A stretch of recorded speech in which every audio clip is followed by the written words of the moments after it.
wonderful political progress in one sense, but politics without economics is symbol without substance.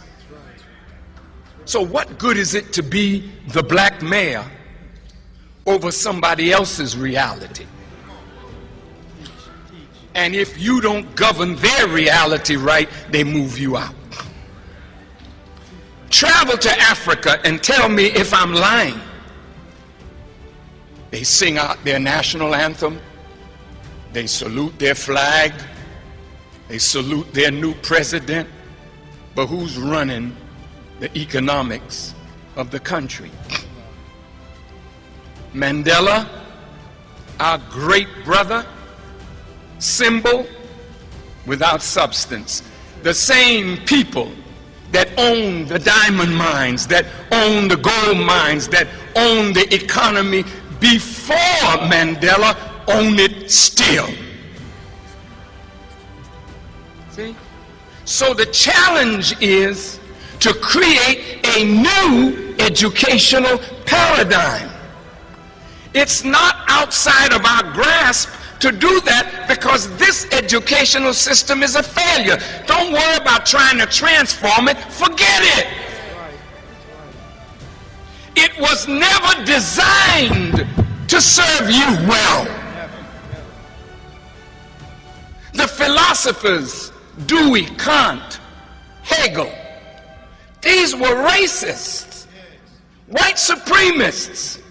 They didn't want to educate you to be equal with them. You must be educated to continue to look up to them, to serve them, to bow to them, to acquiesce to their scholarship. Never to be independent. Never to think independently that you can do something without their blessing. Like a true slave. Is it all right, Master? Who really owns South Africa? It's not the government. It's not the people. It's an economic elite whose wealth stems from centuries of exploitation and foreign backing. Let's uncover the truth. Welcome back to Inkarhi Its Time. I'm your host, Kondos. In our first episode, we exposed the limitation of South Africa's political parties in breaking free from white monopoly capital. Today, we go deeper into the roots of this power structure, how it operates, why it thrives, and what it means for the marginalized majority. Stay with me as we expose the silent rulers of South Africa. Historical roots of white monopoly capital. To understand how white monopoly capital controls South Africa's economy today, we must first look at its historical roots. Colonialism and apartheid weren't just systems of racial segregation and violence. They were systems of economic control. The wealth and power of the white minority were built on the exploitation of black labor, especially in industries like mining, agriculture, and banking. Your survival of the World Bank, IMF, is based on the fact that African countries and many other developing countries do not succeed. Their success is based on our failure. That has to change. And guess who can make that change? We, the children of Africa, we, the Africans, are the ones who have to say, we know your game now. Enough is enough. We're not playing it anymore. Key institutions like the Broederbond, a secretive group of Afrikaner elites, played a major role in securing and maintaining control over the country's economy. Through these networks, vast swathes of South Africa's wealth and industries were monopolized by a small group of elites, an economic elite that has never truly relinquished its power. Let's just go back, and people wonder, what's the Broederbond? Because not much is being said about it these days. Who are the Broederbond and what have they morphed into? Okay, just remember that they only have 1,500 members nowadays. They have 2,000 members, of which they say 1,500 are inactive members. So it's not an influential organization anymore. Whoever advised the president to go and speak at the Broederbond have either a very archaic view of Afrikaners or certainly don't have an understanding of the almost non-existent influence of the organization. That doesn't mean that they didn't have a particular history that had specific consequences for South Africa. Yes, they were enormously powerful. It was almost impossible to get anywhere, either in the state or in the economy, unless you were either a member of the Broederbond or the sister churches, or buy into the narrative of the Afrikaner Broederbond. Post-apartheid continuity. After the fall of apartheid, many hoped for a transformation in the country's economic structures. But instead of dismantling the legacy of monopolies, our political leadership made the key economic concessions to maintain stability and attract foreign investment. This was especially true in the mining and financial sectors, where black South Africans still hold only a fraction of ownership. Despite the democratic revolution, the structure of the economy remained largely unchanged. The vast wealth and control over critical industries like mining and finance stayed firmly in the hands of white elites and multinational corporations. Thank you. The starting point about the mining industry as to why the debate on nationalization will never go away is that mining is an industry like no other industry. I'll explain what I mean. The value of the mineral resources in the ground is $4.7 trillion. It was valued 2 years ago by a company called EcoPartners. Now, that figure is almost double the previous estimate that was done by Citibank of 2.5 trillion. Now, EcoPartners has criticized that valuation as very conservative, and they've come up with a figure of $4.7 trillion. Now, what that means is that the value of these mineral resources is 1 million rands per citizen of South Africa. Now, the most important thing in this debate we should remember is that the mineral resources under the ground do not belong to the companies that mine it. They belong to South African people. In most countries in the world, the fact that you have a mineral resource under your garden does not mean that you own it. So that is in the custody of the state. So because it is publicly owned, unlike a restaurant or a construction company or any other industry, it must generate additional returns for us as a country in addition to normal tax resources. So let me just explain this a bit more. Our mining industry, when you extract the minerals from the ground, you're making all of us as South Africans poorer. So the companies that extract the minerals must compensate us as a country for making us poorer. So that's why we have other systems of taxes in the mining industry that you don't find in other industries. So that is, for me, is the key issue that people should remember, that the mineral resources do not belong to the multinationals that mine it. It belongs to us as South Africans, and it is our right to get a fair share of the returns from the mining. You asked the question, just summarize our industry. We've got platinum, we've got coal, and I think those are and iron ore. Those are the three major minerals that we have in South Africa. Coal, platinum, sometimes coal is bigger than platinum, and depending on the year, but those are three main minerals. Now, in terms of the companies, there's about 20 large companies that account for 90% of production. In iron ore, there's one company that accounts for 40% of production. So it's a very monopolized industry amongst very few players. In platinum, there's 3 players that we all know about in South Africa right now. So there's about 20 companies that extract the majority of our mineral resources. On the Johannesburg Stock Exchange, the value of these companies, I think, is about 2 trillion rands. And these are multinational companies that have assets throughout the world, in Africa and the rest of the world. So the portion of the market capitalization that refers to South African assets, roughly a half of that 2 trillion relates to South African assets. So we might be talking about 1 trillion rands depending on the value of the stock exchange. Now, within that, as South Africa, we came up with a new Mineral Resources Development Act in 2002.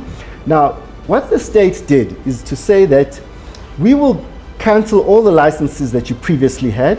We're going to start new rules. Now, the new rules was that we will give you the license if you can prove that you can do X, Y, Z in terms of empowering empowering South Africans, black South Africans, historically disadvantaged South Africans in the case of the mining industry. Now, the headline demand was for 25% ownership by black people by the year 2014, which is this year. And quite sadly, we have not reached anywhere near that figure. Now, just to unpack in broad terms. What have we reached? Okay, in broad terms, what I'll say is that the figure that we did a few years ago hasn't really changed. The value of the assets, I think, is about of the 1.8 trillion, it's about 5% of the JSE's market capitalization is owned by the black companies. But if you strip out the foreign assets, you come to a figure of about 8% of the JSE is black, of South African mining assets are black owned. Now, of that 8% or the 5%, whichever way you want to look at it, 66% is owned by 3 companies. The 3 companies are African Rainbow Minerals with roughly, give or take, 20 billion rands. Second is Impala Platinum. It's owned by the Bafokeng tribe. And it's a long story of a vision of an African leader, chief 100 years ago who it took a long time for them to earn this ownership. It's got very little to do with the government's policy. And the third one is Exxaro, which was a company that was set up by Anglo-American to escape competitive issues. So they are mostly in coal. African Rainbow Minerals is a diversified company, and Exxaro the Bafokeng are in platinum mostly. So that is the situation. Now, what I argue about is that, let's start, is that enough? What we've learned now is that what we have done in terms of our mineral policy, I do not believe enough. There are huge gaps in terms of the policy that we have, the Mineral Resources Development Act. The first thing is that, let's start with the whole issue of tax. The industry paid about, I think in the State of the Nation address, the president said it was about 20 billion rands in taxes. That is 0.1% of total state revenue.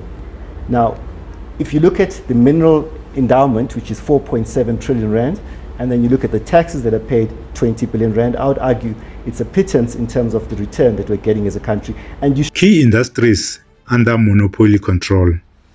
Mining. Mining has been the cornerstone of South Africa's economy since the discovery of gold and diamonds. Yet, despite the wealth generated, black South Africans remain largely excluded from ownership and decision-making in this industry. Workers are still subjected to poor conditions and low wages. This to you, because I speak out. Trevor Manuel and a small group of the economic sector in Shellhouse, we paid no attention to us, no attention to them. More fools us, because it's the economy, stupid.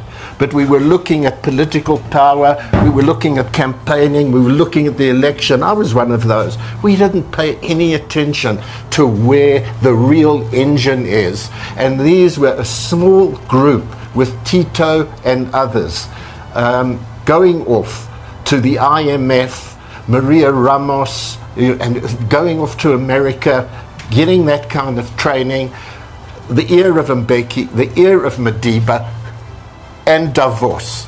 So this particular strand gets going and has expression in gear, which snuffs out the RDP, obviously. And that's the Faustian Pact. And we're now on that trajectory. And remember what happens to Faust at the end of the pact with the devil, that sellout.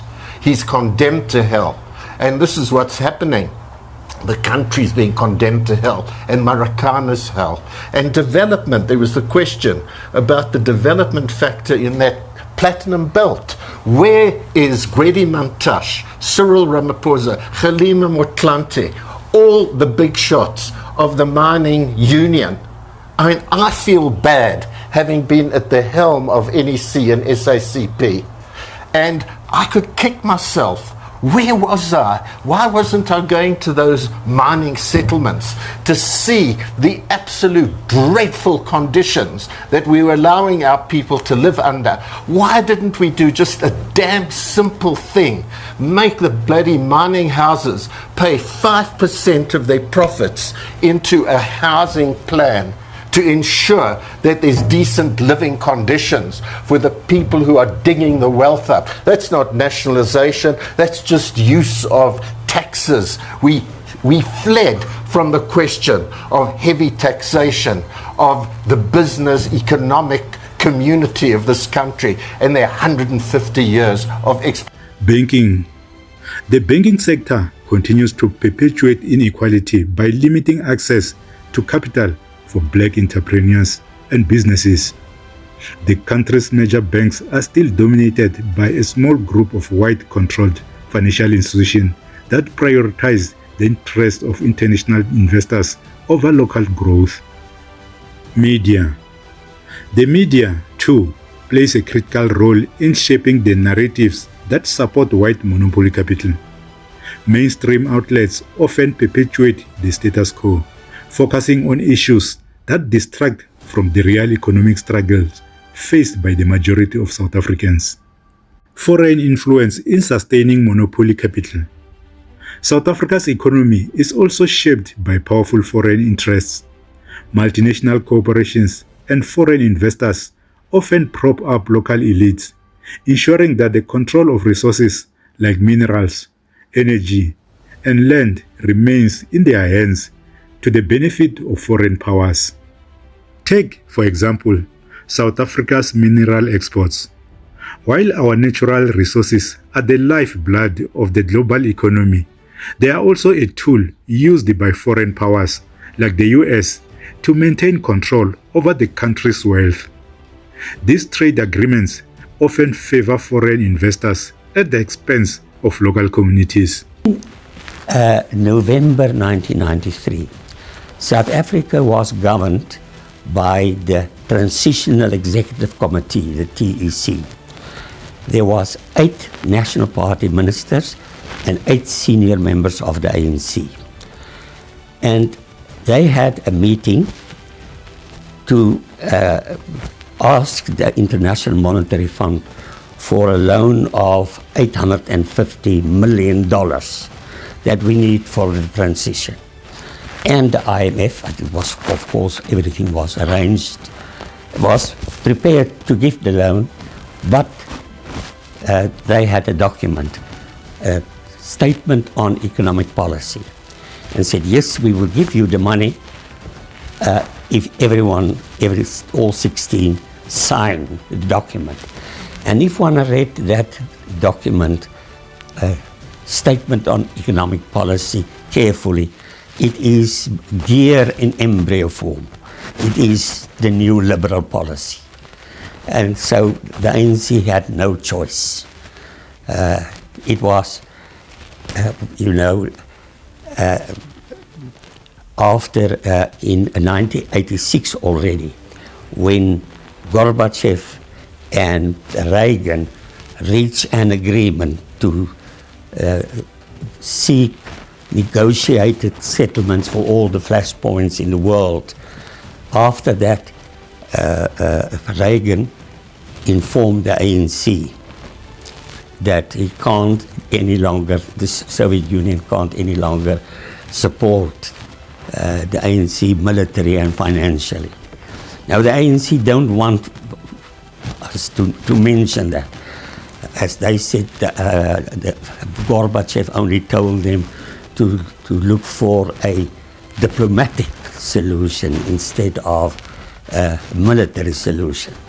But the truth is that Gorbachev had realized at that stage that the Soviet Union, after the 20 years of Brezhnev, was in a near bankrupt situation.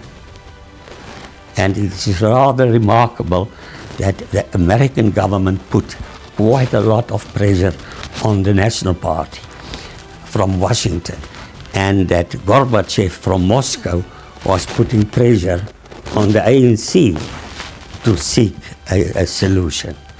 but it was a solution in the end that the Americans want. You see, America is in such a powerful position.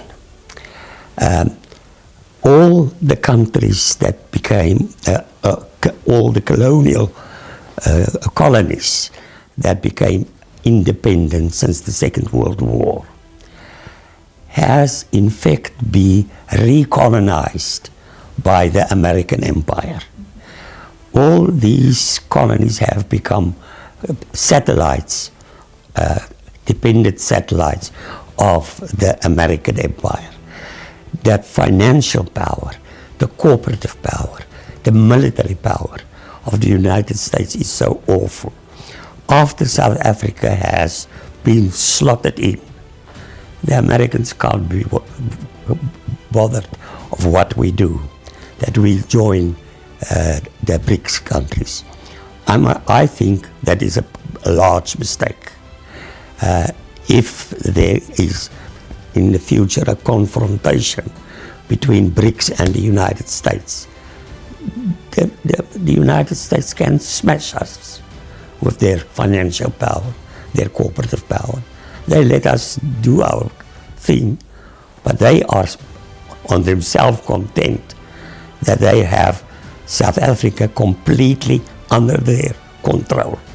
The chains of white monopoly capital are invisible, but not unbreakable. We need to question the systems we have inherited, demand transparent ownership, and advocate for policies that dismantle monopolies. The struggle isn't just about politics. It's about reclaiming our economy for the people. Tell us your thoughts in the comments below. Subscribe to Inkarhi Its Time and join the movement to expose and challenge these systems. It's time to reclaim our economy. In our next episode, we look at the role of global powers like the US in maintaining control over South Africa's resources. Stay tuned as we uncover how foreign interests keep us in chains. You don't want to miss it. Thanks for watching and take care.